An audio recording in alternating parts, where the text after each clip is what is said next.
Баршаға сәлем. Зерделі International School оқушыларына арнайы бүгін біз қонаққа Аян ағайымызды шақырып отырмыз, профориентолог.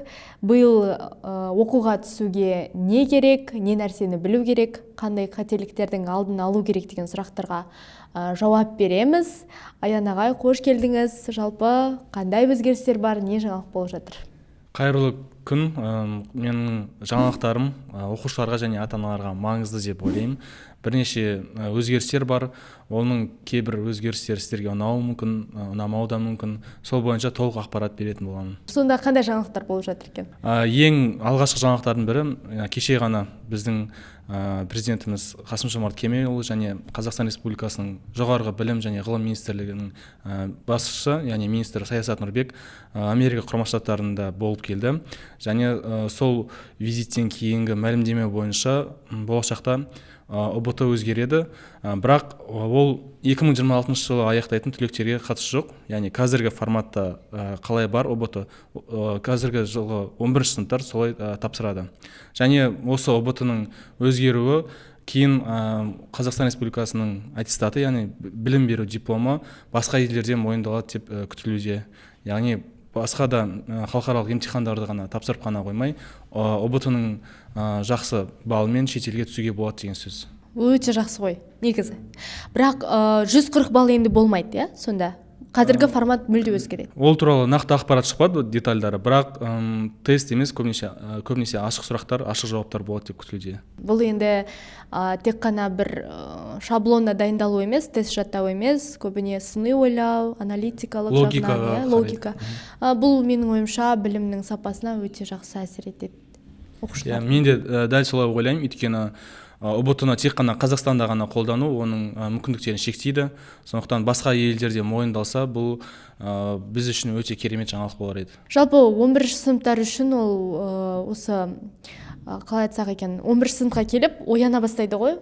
Мамандық таңдағанда да, тестке дайындалу дегенде.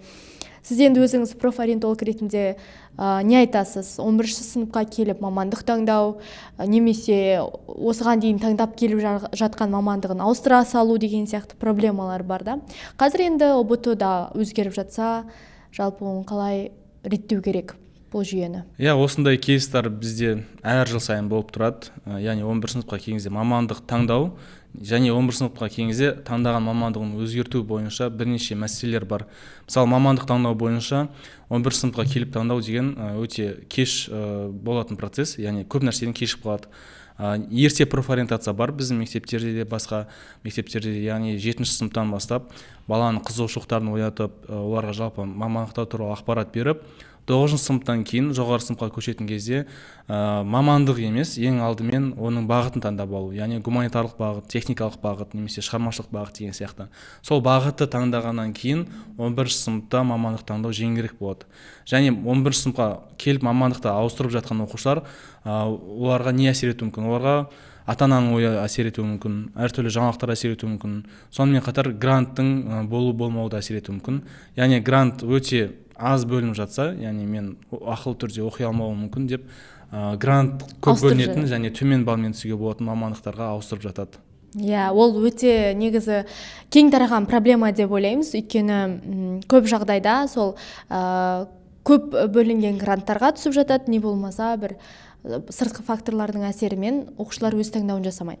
Бірақ мына проблема қалай, жалпы маман ретінде не айтасыз? Мысалы, ата-аналар қаншалықты баланың мамандық таңдауына араласа алады, және де олар қаншалықты жалпы білет соны, баласын не таңдап жатқанын, қалай таңдап жатқанын, жалпы үлкен өмірге дайындай ала ма ата-аналар оқушыларды, балаларын, яғни? Бізде енді әр ата-ана әртүрлі дайындайды балаларын оқуға түсіруге. Кейбір ата-ана мүлдем қатыспайды. Яғни барлық таңдау өзінде деп оған еркіндік беріп қояды. Ал кейбір ата-аналар толықтай өзі қадағалап отырады. Яғни біздің әулетіміз династиялық медицина мамандары деп, сенде химия биология таңдайсың деп айтуы мүмкін. Ол оқушыға химия биология ұнамаса да. Немесе кейбір оқушылардан байқаймын, менің достарым осы сыныпта оқып жатыр, география математикада. Мен де солармен бірге оқым келеді деп, география математиканы таңдай салады. Негізі былай қарап отырсақ, бір оқушы өзгертсе, ол кәдімгідей еңбек нарығына әсер етуі мүмкін. Өйткені бір оқушы солай ойласа, оның ойлағанын көріп, оның жасаған іс-әрекеттерін көріп, басқа оқушы да солай жасайды. Яғни басқа сферада маман болатын оқушы басқа сфераға кетіп, немесе ол сферада мүлдем жұмыс жасамаса, ол біздің экономикамыздың дамуына және еңбек нарығындағы туындайтын мәселелерге себепші болуы мүмкін. Сонда әр баланың мамандық таңдауы ол экономикамызға тікелей әсер етеді. Әрине өте қатты әсер етеді, себебі ол оқушылардың санына байланысты және осы мамандыққа деген сұранысқа байланысты гранттар саны және оқу орындарындағы студенттердің және мұғалімдердің саны өзгеріп отырады. Сондықтан бір кішкентай ғана өзгеріс осындай бүкіл елге әсер етуі мүмкін. Ал енді қазір бір оқушылардың мына бағытқа көбірек кетіп жатыр деген бір статистикасы бар ма? Мысалы, трендтегі мамандықтар деген сияқты. Қазір оқушылар неге қызығады? Қазіргі өзгерістері бойынша айтатын болсам, математика, информатика бағыты бойынша оқушылардың саны өте көп. Бұрын физика, математика өте көп орындарды алатын еді. Кейін химия, биология онымен теңесті десек болады. Қазір енді 2-3 жылдың көлемінде осы информатика, математика және IT саласына баратын оқушылардың саны күрт өсіп кетті. Енді олардың сұрақтары бойынша барлығы осыны таңдап жатыр, кейін маған жұмыс қалмай ма деген сияқты сұрақтар өте көп қойылады. Енді былай қарап тұрсақ, ол жаққа грантқа да көп орындар бөлініп жатыр. Яғни грантқа бөлінген сан ол ауадан алынбайды. Яғни ол әртүрлі экспертизадан өтеді. Ол жоғарғы білім және ғылым министрлігі бойынша және оқу ағарту министрлігі еңбек бойынша орындардың бар немесе жоқтығы, немесе сол салада мамандардың жетіспеушілігіне байланысты гранттар бөлінеді. Яғни ол жағынан қатты қорықпаса болады деп ойлаймын. Жалпы біз қазір енді әлеуметтік желімен өмір сүреміз ғой, оқушылар әсіресе әртүрлі жаңағы трендтерге ілесіп жатады дегендей. Әлеуметтік желі қалай әсер етеді мамандық таңдауға? Әлеуметтік желі осы оқуға байланысты өте әсері жоғары деп айтсам болады. Өйткені жарнамадан көп шығатын, немесе трендта жүрген, немесе жазылымдар көп, қаралымдар көп видеолардан сол мамандық маған ұнайды және соны таңдаймын деп шешуі мүмкін. Ол мысалы пилот болуы мүмкін, немесе косметолог болуы мүмкін деген сияқты сондай мамандар видео арқылы және осы әлеуметтік желілер арқылы өте қызықтырады оқушыларды. Ал шын мәнісінде ол уақытша ғана эффект болуы мүмкін. Яғни ол эффект мүмкін жарты айдың ішінде немесе жарты жылдың ішінде кетіп қалуы мүмкін. Және сол уақыт өткеннен кейін ол тағы да іздене бастайды, мен мамандығым қандай деген сияқты. Сондықтан уақыт жоғалтып алуы мүмкін және профориентологтың көмегіне жүгінбеуі мүмкін. Яғни мен біліп қойдым, мамандығым маған керек емес деген сияқты. Осы орайда айтатыным, жылына 2 рет, кем дегенде 2 рет профориентолог маманмен кездесу керек. Онымен тек қана өзі ғана барып қоймай, оқушы сонымен қатар ата-анасымен барғаны абзал. Содан олардың арасындағы туындайтын мәселелердің алдын алуға болады ата-ана мен баланың арасында, және олардың бір шешімге келуін жеңілдетеді деп ойлаймын. Және қазіргі болып жатқан өзгерістер бойынша, статистика бойынша нақты ақпарат және дұрыс ақпарат беру арқылы осы болашақта осы баланың өмірін жеңілдетеді деп ойлаймын. Иә. Негізі мамандық таңдау оңай таңдау емес. Шынымен ол әр бала сол таңдауға түсерде мүмкін, қиналуы мүмкін, иә. Жалпы мамандықтан кейін енді шетел университеттері бар, иә. Шетелде оқу қазір өте қатты романтизацияланып жатады, өте көп насихатталады, және де өзіміздің елде оқу. Осының бір айырмашылықтарын талдап берсеңіз. Өйткені біз ойлап жүрген, шетелде оқысаң керемет маман болып кетесің, одан кейін елге келгенде сұранысқа ие маман болып бірден жұмысқа кіріп кетесің деген әңгімелер ол қаншалықты рас, әлде ол оған байланысты емес пе? Соған қатысты. Осы бойынша айтатын болсам, шетелде оқуды қарастыратын болсақ, оны бірнеше спектрға бөлсек болады. Бірінші спектрда осы сапалы білімді іздейтін, өзіне не керек екенін білетін студенттерді айтсам болады. Яғни олар мысалы әртүрлі рейтингтағы топ университет таңдап, немесе Америка құрама штаттарындағы шырмауық лигасы дейді, Ivy League. Сол университетті таңдап, кіші сыныптардан бастап соған дайындалып, соған түсу мүмкін. Яғни ол баланың өзінің жігері таңдауы және сол оқуға түсуге деген еңбегінің жемісі деп ойлаймын, егер түсіп жатса әрине. Екінші спектрдағы оқушылар, олар шетелдік диплом болса болды. Ол күшті деген нәрсе деген сөз. қандай ел екені маңызды емес. Мен Европада немесе Азияда оқып келдім, сол жеткілікті. Бүкіл жұмысшылардың, жұмыс берушілердің есігі маған ашық болады деген сияқты ұғымда болады. Және келесі спектрді айтатын болсам, ол грантта оқу. Яғни грантта оқу деген сөз шетелде сол сапалы білім алу деген сөз емес. Яғни грантта оқимын деп өзім мамандығын да ауыстырып тастауы мүмкін, конкуренция аз жерге барып. Сондықтан осы орайда оқушылардың жалпы ақпаратпен жұмыс жасауын дұрыстау керек деп ойлаймын.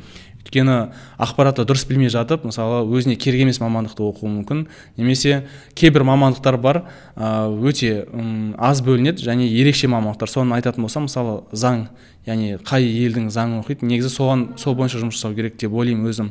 Соған байланысты енді халықаралық заң болса, сол университеттің немесе сол мемлекеттің университеттерінің аккредитациясы бар ма, Қазақстанда немесе басқа елдерде сол дипломмен жұмыс жасай ала ма, соны оқуға түспей жатып біліп алу керек, яғни мектепте оқып жүргеннен кейін. Одан кейін медицина саласы бойынша да айтатын болсам, кейбір мемлекеттерде медицинаны бітірген адам тек қана сол мемлекетте де ғана жұмыс жасай алады. Өйткені оған біздің медицина саласы сәйкес келмеуі мүмкін, және министрлік тарапынан да бізде өзгеше ережелер болуы мүмкін деген сияқты.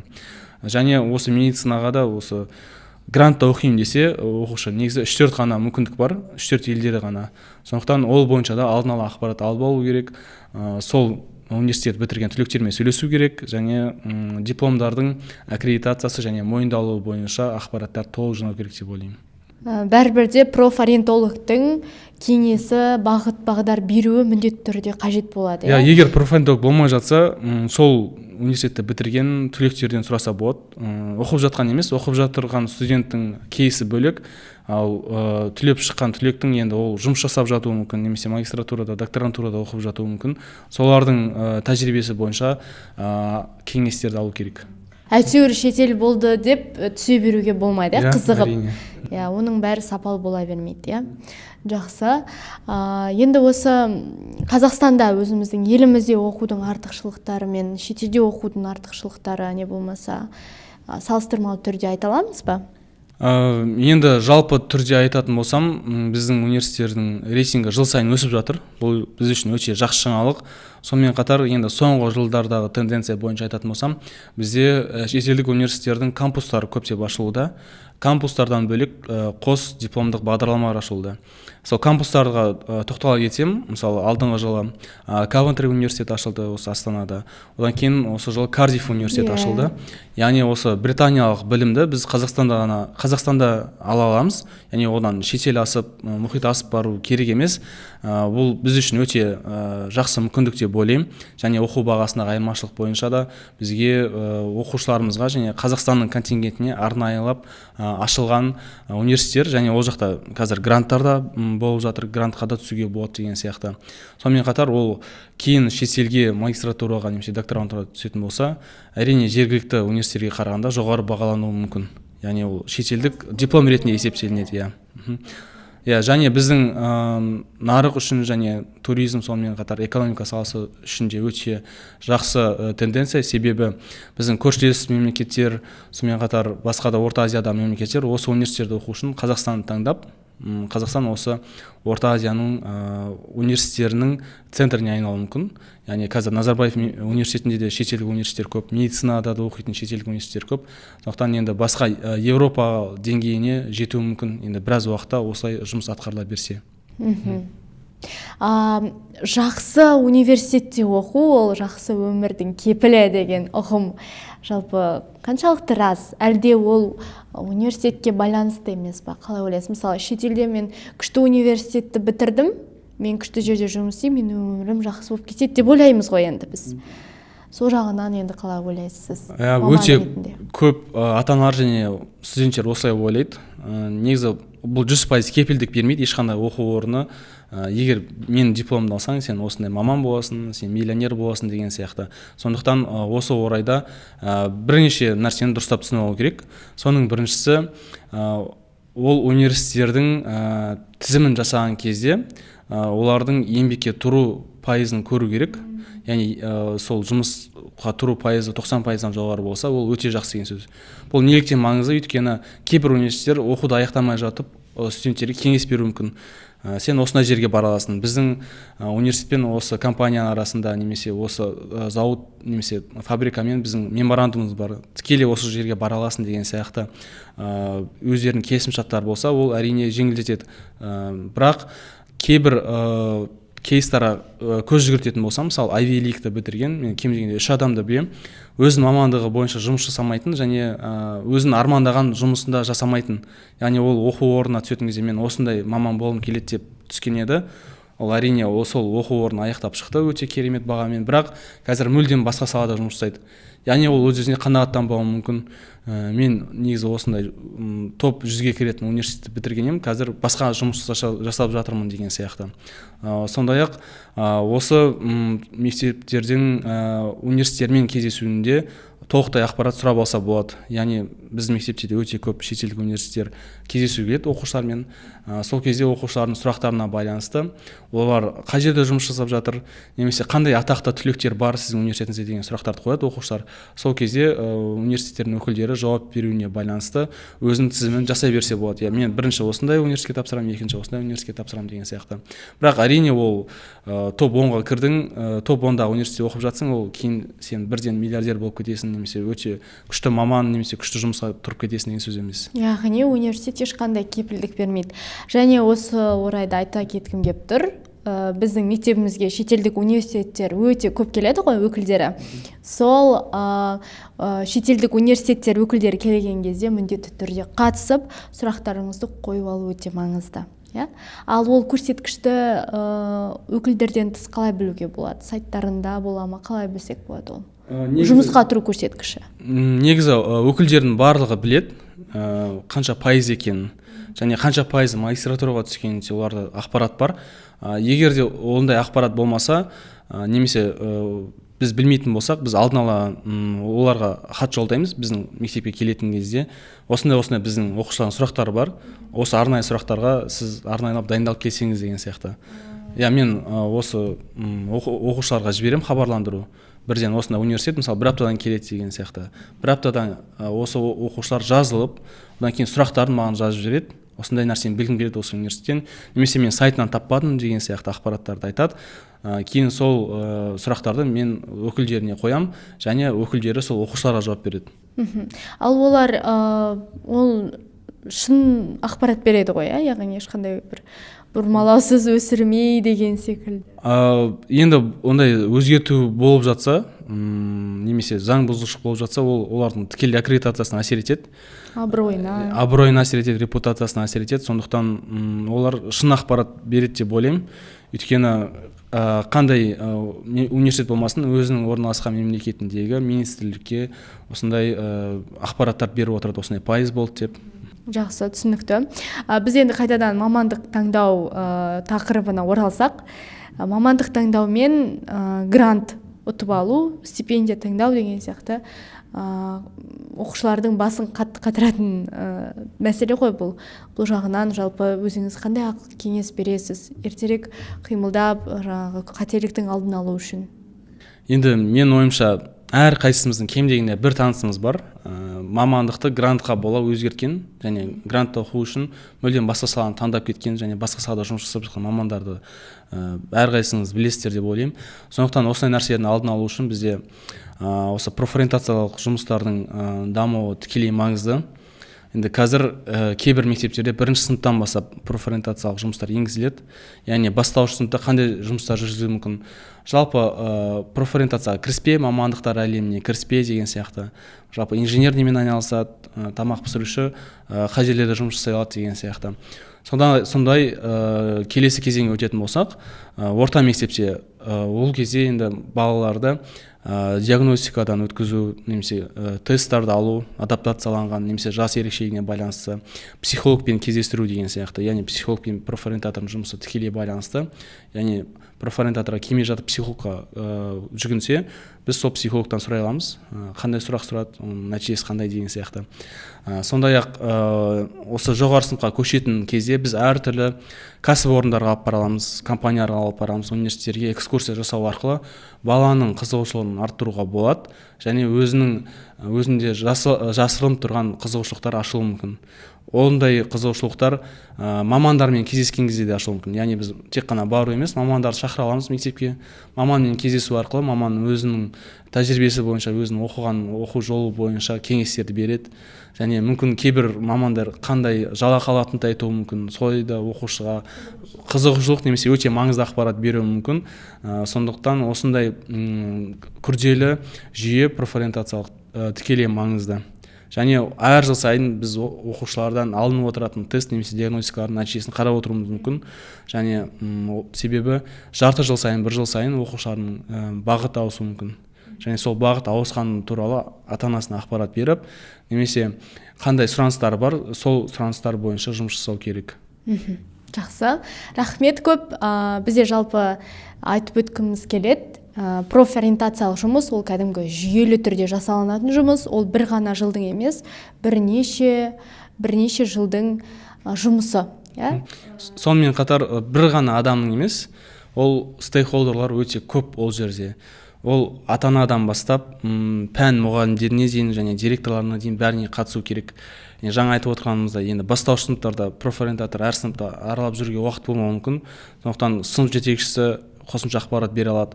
Немесе пән мұғалімдері де айта алады, мысалы математиканың архитектураға қандай қатысы бар деген сияқты. Немесе өзімен бірге оқыған, математиканы таңдаған достары немесе әріптестері қазір қандай салада жұмыс жасап жатыр, қай жерге барса болады деген сияқты. Сонымен қатар ата-ана да көмектесе алады бұл жерде.